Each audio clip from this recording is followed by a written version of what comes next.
Bien, sean bienvenidos una vez más a clases de química orgánica para la carrera de Ingeniería de Ejecución en Química. El día de hoy veremos halogenuros de alquilo, la primera de las familias de grupos funcionales que veremos a lo largo del presente curso. Para comenzar tenemos que hablar que un halogenuro de alquilo es una molécula la cual presenta en su estructura un enlace hacia un átomo de un halógeno, ¿ya? Es decir, puede ser cloro, flúor, yodo, bromo. Y este enlace es bien particular, puesto que es un enlace que nos va a dar una serie de posibilidades cuando de reacciones químicas se trate. En general vamos a entender, como ya lo habíamos visto también incluso en su momento, este enlace va a ser un enlace polarizado, puesto que como el halógeno presenta una electronegatividad relativamente alta, lo que va a hacer es desplazar la densidad electrónica hacia sí, estableciendo que se formen un momento dipolar positivo sobre el carbono y un momento dipolar negativo sobre el halógeno. Como pueden darse cuenta, esto generará una zona la cual nos daremos cuenta que es una zona con una densidad electrónica bastante baja, que sería entonces una zona electrofílica. Mientras tanto que la zona superior, la zona donde se encuentra el halógeno, es donde se concentra la más alta densidad electrónica. Esto hará que la zona de baja densidad electrónica sea una zona propensa a los ataques nucleofílicos, como bien señala la diapositiva. Generalmente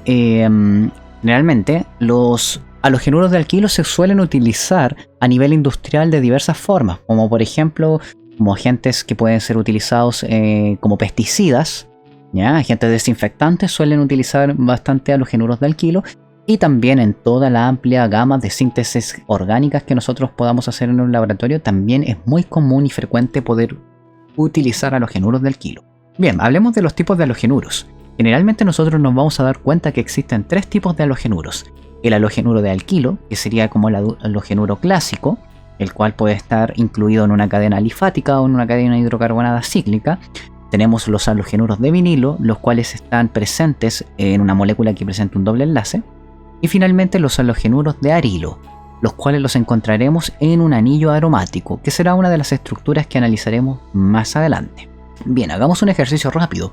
Dice clasifique los siguientes halogenuros en de alquilo, vinilo o arilo. Entonces inmediatamente los dos primeros, si nos podemos dar cuenta, no tienen dobles enlaces, así que serían de alquilo. Si vemos el siguiente caso, nos percataremos que en este caso tenemos un doble enlace, así que ahí tendríamos un halogenuro de vinilo, ¿ya? Finalmente, los halogenuros que tenemos en el punto D y E, los dos están constituidos por anillos aromáticos, por lo tanto, estos serían de arilo. Estos halogenuros de arilo son bastante especiales y por eso reciben un nombre particular, debido a que los anillos aromáticos tienen un comportamiento bastante especial en términos químicos. Continuemos. Bien, vamos a hablar un poco de la nomenclatura de los halogenuros. La nomenclatura de los halogenuros, a diferencia de otros grupos funcionales, es sumamente sencilla, debido a que el halógeno se considera casi como una sustitución dentro de la cadena hidrocarbonada. Por lo tanto, sigue todas las reglas que ya hemos visto para alcanos, alquenos y alquinos. No hay ningún cambio adicional dentro de la nomenclatura.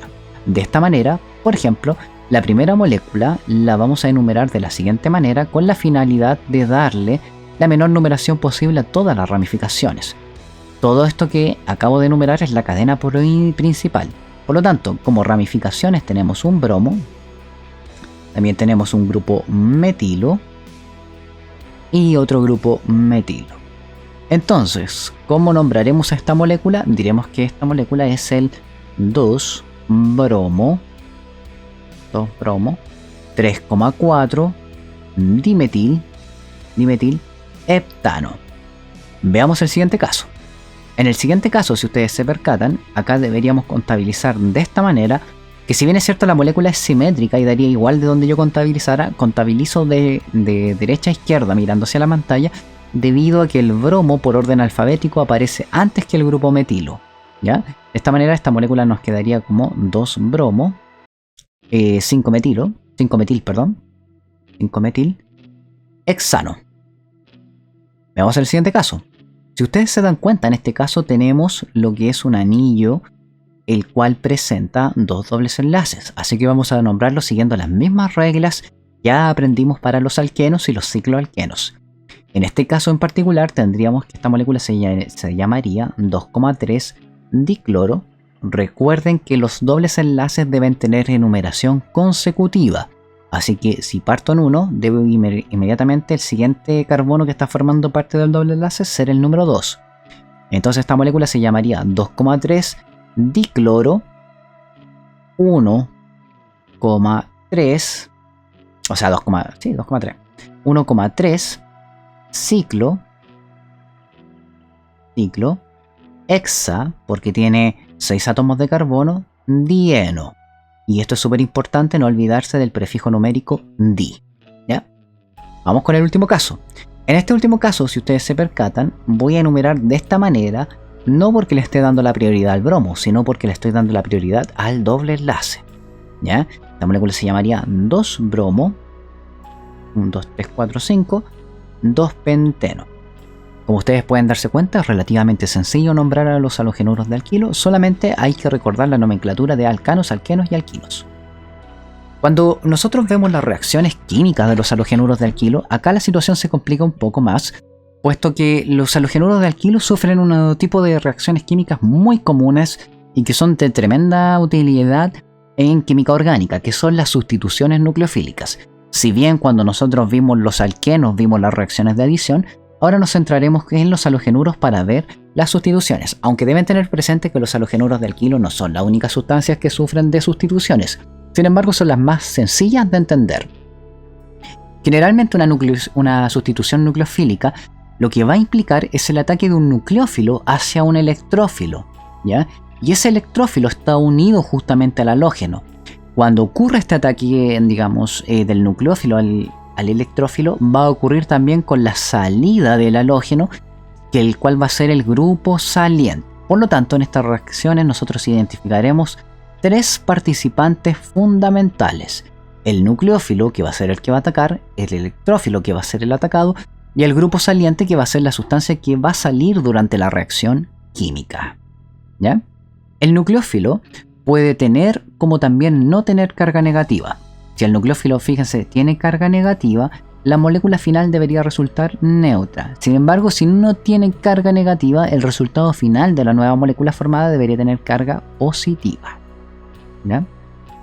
Ahora bien, mediante esta reacción química nosotros podemos preparar una gran cantidad de sustancias, dependiendo de la molécula con la cual nosotros estemos utilizando como nucleófilo, podríamos originar una gran cantidad de sustancias. Esta es la importancia de las reacciones de sustitución nucleofílica. Y así como partimos de una sustancia relativamente sencilla, podemos obtener una amplia gama de sustancias más complejas, como alcoholes, tioles, éteres, tioéteres, aminas primarias, alquinos, nitrilos, etc. Vamos a comenzar hablando de la sustitución nucleofílica con más detalle, y para esto vamos a considerar que existen 2 sustituciones nucleofílicas, la cual se conoce como sustitución nucleofílica bimolecular, y también existe la sustitución nucleofílica unimolecular. Nosotros comenzaremos con la bimolecular. Como bien señala su nombre, bimolecular implica 2 moléculas, ¿ya? Aquí hay 2 moléculas implicadas durante la reacción. Por lo tanto, nosotros podríamos llegar a pensar que durante esta reacción realmente 2 moléculas van a colisionar, van a impactar y van a generar el producto. Estas reacciones químicas son reacciones que ocurren en un proceso concertado, ¿ya? Es decir, las 2 sustancias deben chocar al mismo, digamos, en un mismo momento, con la finalidad de ocasionar la reacción química. Entonces, cuando ocurre el choque, el grupo saliente inmediatamente sale de la molécula, ¿ya? Por eso es un proceso concertado. Observen cómo el nucleófilo se acerca, choca y saca al grupo saliente inmediatamente. Veamos un perfil de energía para entender un poco más esto. Fíjense que en el perfil de energía nosotros tenemos el nucleófilo, que acá tenemos un grupo hidroxilo, y como electrófilo estamos utilizando un clorometano. Si ustedes se percatan, en algún momento el nucleófilo se acerca al clorometano y llega a un punto en el cual chocan, y fíjense que en el estado de transición, que es este estado de alta energía que no puede ser aislado, tenemos la formación de un enlace nuevo, este se está formando, y por otra parte tenemos la ruptura del enlace hacia el halógeno, fíjense. Cuando este proceso ocurre, digamos, se empieza a formar el nuevo enlace y se empieza a destruir el enlace, digamos, con el halógeno. Esto va a ocasionar que en un momento final se rompa totalmente este enlace y el cloro salga como grupo saliente, como lo tenemos acá, ¿ya? Por lo tanto, el perfil de energía de una reacción de sustitución nucleofílica bimolecular solamente deberíamos observar un solo estado de transición, ¿ya? Y no tiene intermediarios. Ojo acá, aquí no hay intermediarios. Veamos paso a paso el mecanismo de reacción. Fíjese que en el caso del mecanismo de reacción, el nucleófilo lo que va a hacer es atacar al carbono que va a tener una densidad electrónica distribuida, digamos, de manera no homogénea, no regular, es decir, aquí se nos vamos a tener un momento dipolar positivo y acá un momento dipolar negativo, debido a que el halógeno, como es electronegativo, atrae la densidad electrónica hacia sí. Por lo tanto, lo que va a ocasionar es que el nucleófilo ataque a este carbono, produciendo justamente la formación del estado de transición, en el cual este enlace de acá se está rompiendo, se está formando, este enlace se está formando y el siguiente enlace se está rompiendo. ¿Ya? Recuerden que un estado de transición generalmente uno le pone este símbolo, el cual indica que es un estado de transición, es un estado que no se puede aislar, eso es un estado de alta energía. Una vez finalizado ese proceso, el halógeno sale de la molécula y se añade el nuevo nucleófilo a la molécula. Bueno, y si ustedes se percatan acá, fíjense que los grupos se invierten. Obviamente acá no importa mucho, debido a que estamos en presencia de solamente átomos de hidrógeno, pero esta característica es bastante importante en una sustitución nucleofílica bimolecular, que la molécula se invierte de dirección. Vean cómo los hidrógenos se estaban apuntando en la dirección hacia donde venía el nucleófilo y ahora quedan apuntando en sentido contrario. A eso se le conoce como la inversión de Walden o la inversión del paraguas, ¿ya?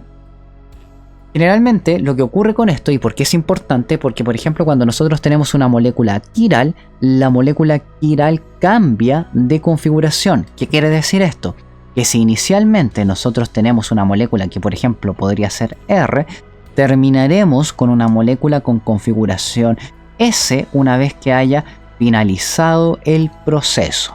Entonces, si nosotros nuevamente partimos con una molécula S, terminamos con una R, y si partimos con una R, terminamos con una S. Observen como por ejemplo en el caso del S2-bromobutano, terminamos con el R2-butanol, ¿ya? Así que en el caso de una molécula quiral, la inversión de Walden es súper importante. Bien, veamos algunas situaciones y factores que afectan la sustitución nucleofílica bimolecular. Uno de ellos es el sustrato. El sustrato quiere decir la molécula donde está el electrófilo ubicado. Generalmente el sustrato va a tener ciertas características y va a afectar esta velocidad de reacción dependiendo de cómo sea. Si esta molécula en la cual donde va a ocurrir la reacción es muy voluminosa, tiene grupos que son demasiado voluminosos, la verdad es que el nucleófilo no va a poder acercarse e ingresar hacia el carbono electrofílico. Por ejemplo, ¿cuál es este caso? Cuando nosotros hablamos el caso, por ejemplo, de un carbono cuaternario, es decir, que no tiene ningún átomo de hidrógeno, es casi imposible acercarse, porque fíjense de que acá no hay forma de poder ingresar dentro de estas grandes nubes electrónicas que presenta la molécula. Por lo tanto, acá la reacción no ocurre, ¿ya? Mientras tanto que si nosotros ya tenemos un carbono un poco más libre, es decir, tiene más átomos de hidrógeno en su estructura, es mucho más fácil producir el ataque de sustitución nucleofílica bimolecular. Ahora bien, fíjense que acá tenemos una escala de las velocidades relativas para cada uno de los compuestos dependiendo de la cantidad de sustituyentes que tengan. Fíjense que cuando se trata de un carbono terciario como este caso, acá la verdad la velocidad relativa de la sustitución es súper baja, y es porque justamente el nucleófilo no puede acercarse bien al carbono central debido a la presencia de estos grandes grupos metilos que impiden que pueda acercarse. Por otra parte, en la medida que nosotros vamos reemplazando los grupos por grupos más pequeños, podemos hacer de que la velocidad incremente hasta un incremento bastante alto, que es la formación del cuando hacemos la reacción con metilo. En este caso sería un bromometilo. Bien, veamos el efecto del nucleófilo. En general acá nosotros vamos a necesitar nucleófilos muy fuertes. La gracia de esto es porque como necesitamos sacar al grupo saliente de la molécula, nuestros nucleófilos o los nucleófilos que utilicemos deben ser fuertes. Si no son fuertes, les va a costar mucho sacar al electrófilo le va a costar mucho sacar de la sustancia que se esté estudiando el halógeno, ¿ya? Así que tienen que ser nucleófilos fuertes o con una fuerte característica básica. De esta manera nosotros podríamos ver, por ejemplo, acá una diversa cantidad de nucleófilos y observen que varios de estos nucleófilos, algunos son muy fuertes y otros son más débiles. Si ustedes analizan el primer caso, se darán cuenta que cuando la carga se hace negativa es mucho más fuerte en términos nucleofílicos. La basicidad tiene mucho que ver con el ataque nucleofílico, porque a fin de cuentas la basicidad de, por ejemplo, de Lewis, nosotros la relacionamos con una molécula que tiene un par de electrones libres para compartir, ¿ya? Y obviamente también incrementa con el tamaño. Generalmente el tamaño es súper importante a la hora de analizar una reacción nucleofílica bimolecular. Veamos el tema del grupo saliente. En general, para que la reacción ocurra más fácilmente, mientras más grande sea el grupo saliente, más fácil es sacarlo de la sustancia. Esto tiene una razón de ser, ¿ya? Esto ocurre debido a que los grupos salientes, mientras más grandes son, mejor se estabilizan o mejor estabilizan la carga que estos puedan adquirir. Así ustedes pueden darse cuenta, por ejemplo, que el flúor es tiene una reacción bastante baja en comparación, por ejemplo, con el yodo, porque el yodo, al ser tan grande, es mucho más fácil sacarlo del anillo o de la sustancia a la cual se encuentre unida. Para el caso del solvente, generalmente nosotros estas reacciones químicas las podemos llevar a cabo en solventes que sean polares, pero apróticos. Y apróticos significa que no van a poder formar puentes de hidrógeno. Es decir, no van a poder, digamos, atrapar algunas de las sustancias de interés. Esto es sumamente importante porque cuando uno no utiliza solventes apróticos polares, estos solventes que van a ser próticos lo que van a hacer es, podríamos decir, encapsular al nucleófilo y evitar que éste se acerque justamente al sitio de actividad, ¿ya? Bien, acá dice, ¿cuál de los siguientes compuestos tendrá una velocidad de reacción más alta en SN2? Ya, para analizar este proceso primero tenemos que interpretar varios conceptos. Primero, fíjense que nos están diciendo solamente cuál de ellos dos van a tener una velocidad más alta.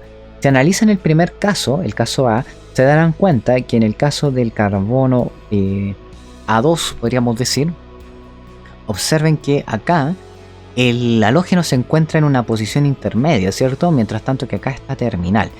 Nosotros aprendimos que las reacciones son mucho más rápidas cuando estamos utilizando halogenuros que sean lo más simple posible. Es decir, mientras menos ramificado esté el carbono en el cual donde va a ocurrir la reacción, mejor. ¿Por qué razón? Porque el nucleófilo debe acercarse. En este sentido, el nucleófilo acá le va a costar mucho más que entrar y ingresar por acá, y es puesto que esta zona tiene solamente hidrógenos, ¿cierto? Veamos el caso B y ya. Si acá analizan, fíjense que tenemos cloro y yodo. Por supuesto, el que va a ir más rápido va a ser esta sustancia. Voy a ir subrayando las sustancias como más rápidas. Debido a que el yodo, al ser más grande que el cloro, lo podemos sacar y retirar con facilidad de la sustancia, de la molécula. Si vemos el siguiente caso, observen que acá tenemos una seria problemática, porque el nucleófilo, si se tiene que acercar, fíjense que va a tener que lidiar con estos grupos metilo que están en estas posiciones. De modo que es mucho más fácil producir la reacción química del nucleófilo en este carbono de acá, que ya de por sí va a presentar un hidrógeno, pero no va a tener el efecto de estos dos grandes grupos. Y veamos el último caso. Aquí claramente, nuevamente recurrimos al principio de la cadena más simple, y este sería el que va a reaccionar. Mientras tanto que, por ejemplo, en este caso, aquí en particular, va a ser más difícil para el nucleófilo acercarse debido a la presencia de que justamente este carbono está más ramificado. Bien, veamos algunos ejercicios para ver las reacciones de sustitución nucleofílica bimolecular.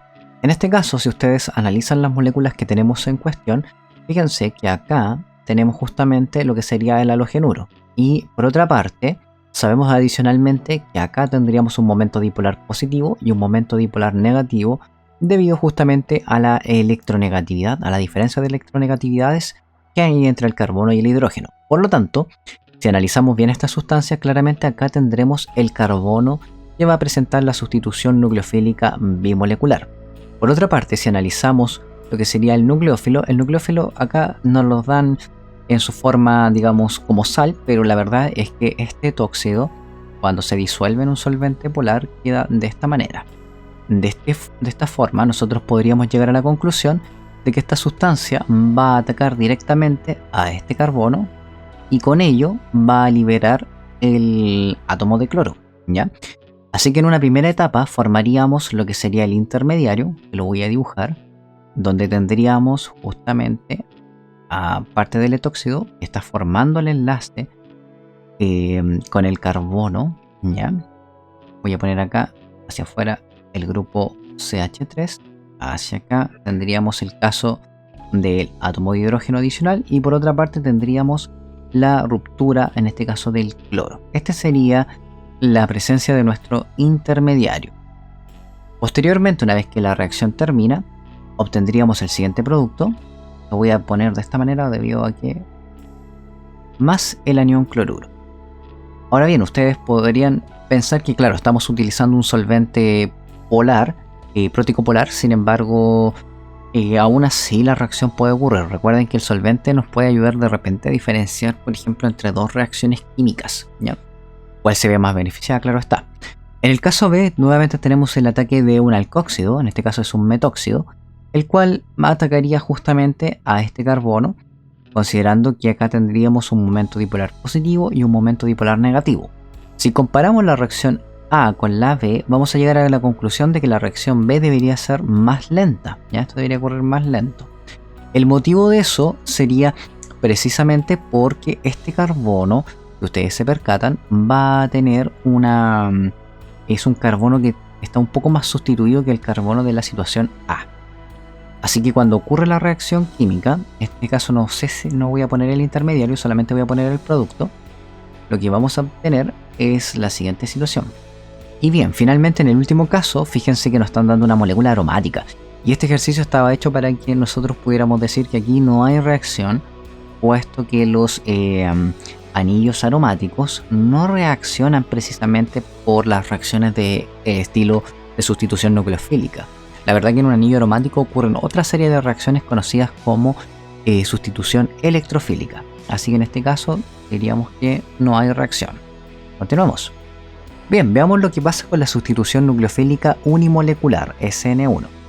Para todas aquellas reacciones que no ocurren mediante la sustitución nucleofílica bimolecular, la reacción se lleva a cabo mediante este proceso. Para que lo tengan presente, en una primera instancia, cuando se estudiaban los compuestos químicos y las reacciones de sustitución nucleofílica, habían ciertos compuestos que en teoría no deberían dar reacción, que sin embargo sí daban.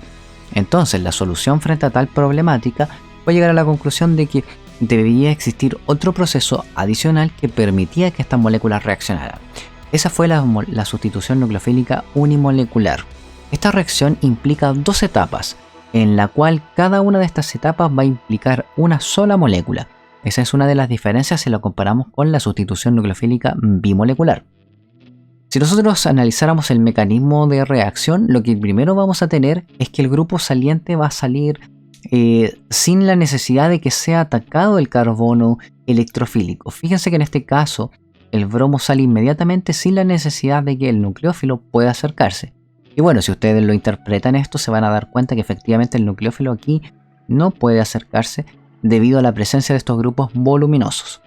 Por otro lado, se va a formar este intermediario, el cual, si ustedes se percatan, es un intermediario trigonal plano.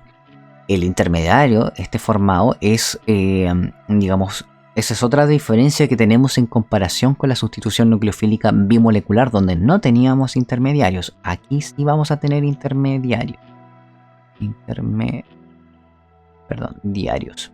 Por otra parte, una vez que se haya formado este electrófilo, este carbocatión, el nucleófilo que va a estar dando vueltas por ahí puede atacar inmediatamente a por cualquiera de estos dos lados al carbono.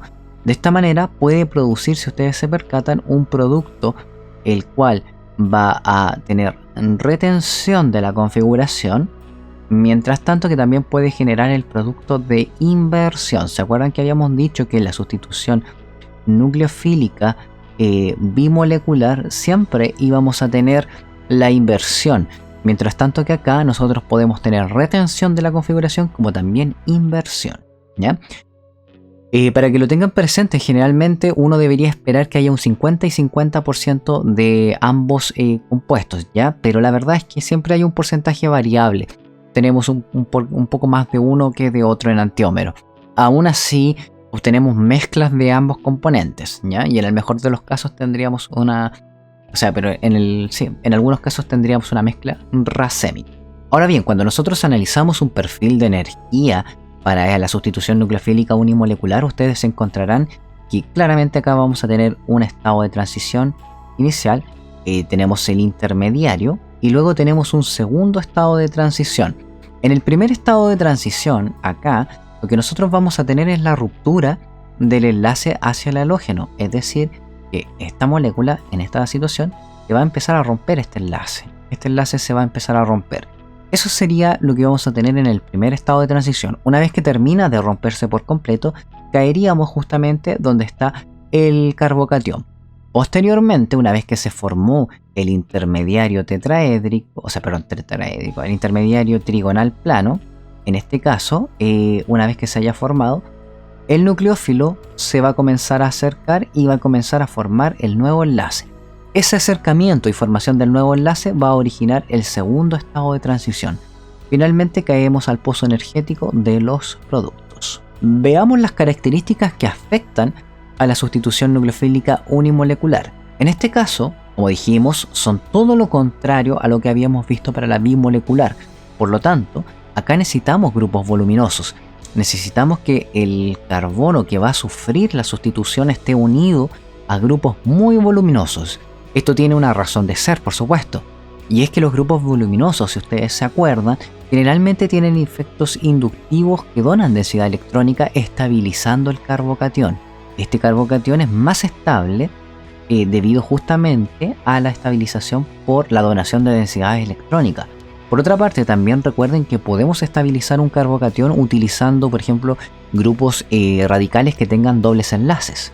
De esta manera, si ustedes comparan los factores de la sustitución nucleofílica bimolecular con la unimolecular, son totalmente contrarios. Acá necesitamos grupos voluminosos.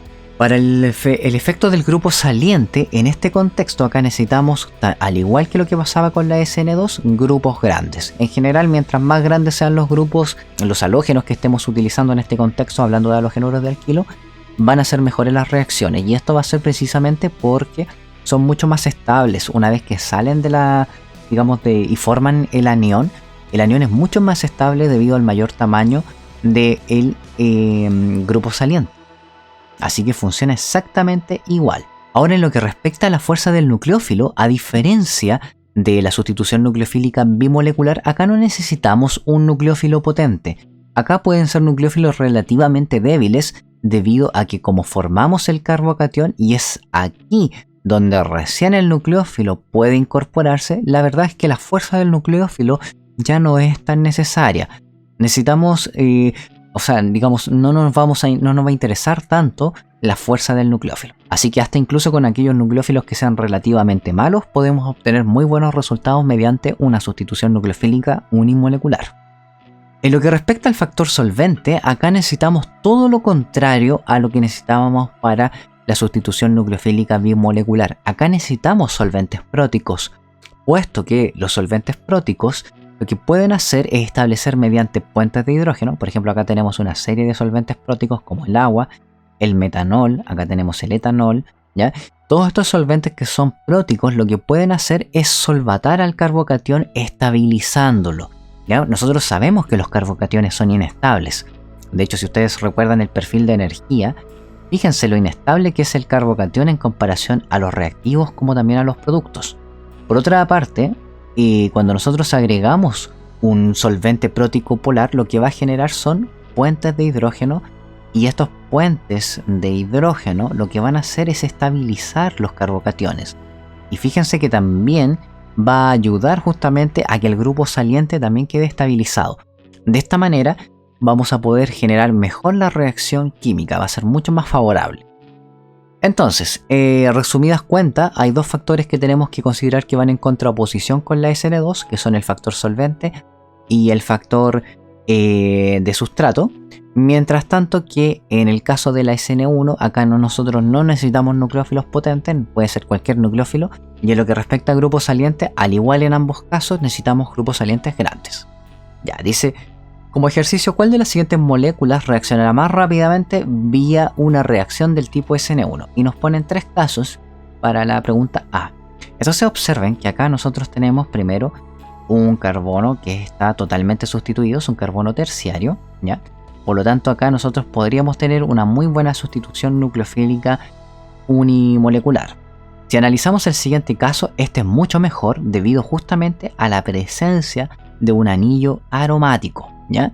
Y acá, en el último caso, este caso acá que nos ponen es un tanto capcioso, puesto de que nos ponen un grupo amino. Los grupos aminos también pueden sufrir sustitución nucleofílica unimolecular y bimolecular, pero hay que activarlos. Así que de esta manera, esta sería la reacción más lenta porque no está activada. No es como en el caso de un halogenuro, que es mucho más sencillo de sacar. Por otra parte, entre estos dos casos, la más rápida sería justamente esta. El motivo de esto es que justamente el anillo aromático permite estabilizar mejor el carbocatión, estabiliza más el carbocatión, ¿ya? Y es porque el anillo aromático puede donar un poco de su densidad electrónica hacia acá para poder estabilizar el carbocatión. Ya, veamos el caso B. En el caso B, si ustedes se dan cuenta, acá tenemos la misma situación que, digamos, nos dan una molécula que es muy similar. Sin embargo, van cambiando, fíjense, los grupos. Tenemos flúor, que ya sabemos que no es un muy buen grupo saliente porque es muy pequeñito. Tenemos el bromo, que es mucho mejor porque es más grande, ¿cierto? Aquí tenemos un efecto de mayor tamaño en el caso del grupo saliente. Y por último tenemos el grupo hidroxilo. La verdad que este es un mal grupo saliente. Tenemos que activarlo para poder generar su salida, ¿ya? Entonces, mal grupo saliente. Por lo tanto, de esta manera, nosotros podríamos decir que la reacción más favorable se va a llevar a cabo con el bromo. Finalmente dice, ¿cuál de las siguientes moléculas reaccionará más rápidamente mediante una reacción del tipo SN1? Acá en este caso, si ustedes se percatan, ya lo pueden ver fácilmente, la más estable sería claramente este ejemplo, ¿cierto? Porque sacaría con más facilidad el átomo de bromo y el carbocatión formado acá sería estabilizado por los 3 anillos. Le seguiría por supuesto esta y finalmente tendríamos como la menos rápida esta situación debido a que acá este carbono, fíjense que está unido a 2 átomos de hidrógeno. Bien, y aquí tenemos una tabla de resumen. Fíjense con los factores y comparen el SN1 con el SN2. Fíjense que en el SN1 necesitamos nucleófilos débiles. O sea, no es necesario un nucleófilo débil, pero en general da lo mismo el nucleófilo. Eso voy. En cambio en SN2 necesitamos obligatoriamente tener un nucleófilo fuerte. SN1 terciario y secundario va a reaccionar. Mientras tanto que en SN2 necesitamos moléculas que sean muy poco sustituidas para que la reacción vaya más rápido. Solventes que sean acá próticos polares para SN1, que a pesar de que sean ionizantes buenos, son próticos polares. Y SN2 tienen que ser apróticos polares. El grupo de saliente tiene que ser bueno en ambos casos. Y bueno, finalmente tenemos las cinéticas. Fíjense que acá tenemos una cinética de primer orden porque involucra una sola molécula, ¿cierto? Mientras tanto que acá necesitamos una cinética de segundo orden porque involucra 2 moléculas. En la estereoquímica SN1 nos va a dar inversión y retención, mientras tanto que en SN2 solamente inversión. Y bueno, hasta acá dejaríamos la clase del día de hoy. La próxima clase veríamos lo que son alcoholes y éteres, que es 2 familias nuevas de grupos funcionales. Que estén muy bien, espero que los contenidos hayan quedado claros y nos veríamos en la próxima. Saludos.